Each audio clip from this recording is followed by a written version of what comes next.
Ladies and gentlemen, boys and girls, welcome back to Mystery Mansion Talks. This is episode 2. I'm Mike Handelman. Isaiah Mueller. Hunter West. Ayo! And we're the co-creators of Mystery Mansion. We are the co-creators of Mystery Mansion. This is episode 2, and we are here to talk about Mystery Mansion, episode dos, The Demon Trap. The Demon Trap. Fun episode. Fun. It's about probably my favorite episode of Mystery Mike Mansion. broke this episode, right? I did break this episode. Thank you for remembering.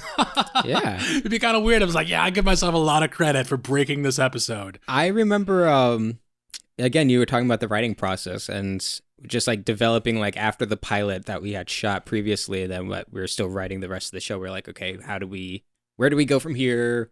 Where is the story actually... Yeah, where heading. Does this live? Right, and just a lot of fun ideas on where I picked up. Yeah, so episode 2 obviously features, the return of the demon cat. Mm-hmm. And shout out to our friend, real life magician, Daniel Taylor. So there's a fun story behind the whole Dan Taylor Ezra bit, is that right before we produced Mystery Mansion, we were doing our haunted comedy show. And we had... Which was a stand-up show that we were doing. Stand-up kind of / variety show. Yeah, stand-up variety show. I mean, there was... So part of the variety element was... That was the first or second ever edition of Haunted Comedy. We had Dan Taylor, who, again, is a real, very talented sleight of hand magician who does a lot of like cool card tricks and stuff, doing one of his card tricks for an audience member, and it didn't work. Right. Or I don't know if the mistake was on Dan's part or if the girl like forgot her card or Wait, something. I don't remember the trick. So Dan was like, it was like a typical like, all right, let me show you your card. Like, this is your card. Don't let me see it. And it was like, the Jack of Clubs or something. And then he did the whole trick and he was like, is this your card? And she was like, I don't think so. And Dan got so frustrated. This is your card. Because she had like, I don't think Dan had screwed the trick up. I think it's that the audience member just like didn't follow along with what he was doing. She was like, am I supposed to remember what card I pulled? Yeah, like, come on, buddy. Like, who do you think I am? But that's what was cool about the show is that we infuse a lot of our own character and our own real life personas and things that happen to us, in just working in comedy and stuff into the show. Exactly. And so when I was thinking of like who's the guy that comes and puts the hammer down, right, I thought of Dan. He's a very talented, very funny guy, and he also reminded me in a weird way of Alec Baldwin from Glengarry Glen Ross. Right. The whole like put that coffee down scene. Yeah. Which is where the Skittles came from. Remember the Skittles, Hunter? Yeah. Oh yes. Oh yes. And just a funny sounding candy. It just sounds silly. It's also, what I hadn't thought of too? It's kind of a throwback to E.T. Do you guys know the story behind that? The Reese's Pieces? Yes, Reese's Pieces. Because they tried to get a deal with M&M's, and M&M's Mars wouldn't bite, and Reese's was like, hell yeah, we want to feature Reese's Pieces in this movie. So that was a throwback. Long history of supernatural bite-sized art candies. But what was also cool with this episode is that we get little hints into the world outside the mansion. Like the whole part of the conceit of the show is like this whole first season would be a story being told in like a little corner of this world. Like there's a world that exists outside the mansion. And so we talk about this character Bartholomew that shoots purple fire and we were expecting him, and then Ezra, Dan's character, shows up. Yes, in an earlier draft, I think there was like a joke about Prince. Oh yeah, the purple fire. Because purple fire, purple rain. Prince, the purple one. It goes together. I mean, it went together. I think we decided to. I think we made the correct decision that 1 or 2 pop culture references per episode. Yeah, and that was always the balance. Like just whenever we have like 3 comedians and writers that come together with a bunch of different sensibilities, it was like if it was up to me, Mystery Mansion would exist in a world that, Skittles never exists, but it's also fun to have, obviously other people's perspective and jokes and comedy kind of mingle, into the show and everything. It makes it gives it a tapestry. Do you remember anything? What are your feelings or thoughts about episode 2, Hunter?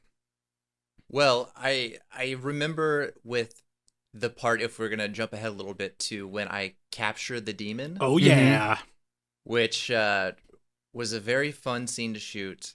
I had to hide behind something.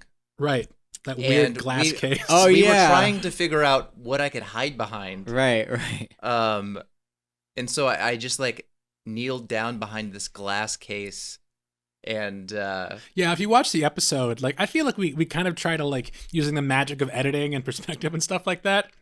We hide Dr. Ghoul, but he's just right there in the room. I was just right there. He wasn't crying. I mean, it's really dumb. It was. I mean, that was my favorite episode, maybe because it was the single dumbest episode. It was just fun, silly, and that's like where the whole like where the magic happens. Yeah, and that it's got that whole kind of Three Stooges vibe to it that comes in those episodes. I remember me and Rocco, our amazing puppet, Rocco George. We shot this one scene where, and it was kind of even my fault because originally we were kind of like wondering how we were going to introduce the demon cat Melchizedek again in the episode because he escapes the first one, he shows back up the second one, and so we were like, maybe he like creeps behind like a counter, or how are we going to like introduce him? And I was like, wait a minute, this little trap there's door this door that goes into the floor, and so I lift up this thing. I'm like, oh, we could just like drop Rocco down there and then, whatever. Little did I know. You guys want me to do what? That it was me and Rocco down in that fucking hole. I was down there holding up this red light that I needed to have. Yeah, we needed to light it. We needed to make it look cool. Yeah, I was like, there was no built-in lighting in this weird hole. So I'm down there with the light, and Rocco's, with this puppet and like this little like trap door, and it was just like it was just wild. I'm really amazed you didn't get tetanus. I probably did. Probably didn't. Just you currently have. You're foaming from the mouth right now. Oh no! I'm riddled with tetanus. You're thinking of rabies. It's the same, tetanus is just as dangerous. Right? So what was it like having Skittles poured all over your head? That was really funny. Oh man, it was. Was it a dream come true? It hurt more than I thought it would. Hard candy, that's just hard candy. The hard little pebbles. He's dropping a bunch of pebbles on his head. Well, totally insubstantial distance. Here's what I do remember. So throughout the day, everyone was kind of snacking on the Skittles. That's right. So when we got to the scene where we pour the whole thing on my head, I remember everyone was like grabbing the last couple to snack on. That's so funny. Because we were just going to dump them all over the floor. And yeah, you didn't want to eat Skittles from that floor. No. Not from the mystery You think mansion. tetanus is bad? Yeah. But yeah, you can see in the scene after they get dumped on my head, it's like my hair is all weighted down because it just... Looks like it just wore a hat. Right. That was great. I loved the improv that made it into that episode. I'm calling my dad. So funny. Mm-hmm. That's a great line. There was some really fun improvs that happened. And also from the behind scenes process, that episode actually really informed a lot of the editing choices that went into Mystery Mansion. Because editing, as the editor, cutting together that 4-person scene with Ezra really informed kind of the whole aesthetic and the kind of ping-pongy, like 30 Rocky thing we had going on. Yeah. You always want to have that rhythm with comedy, and especially like something like this that's like, it's 3 guys and we bounce off each other so well, and it's like capturing that. Yeah. You know where that happens? The editing bay. So thank your editor. Yeah. If you have one, if you're lucky enough to have one. Episode 2. All right. This has been Mystery Mansion Talks, episode 2. Peace. Later, Gators.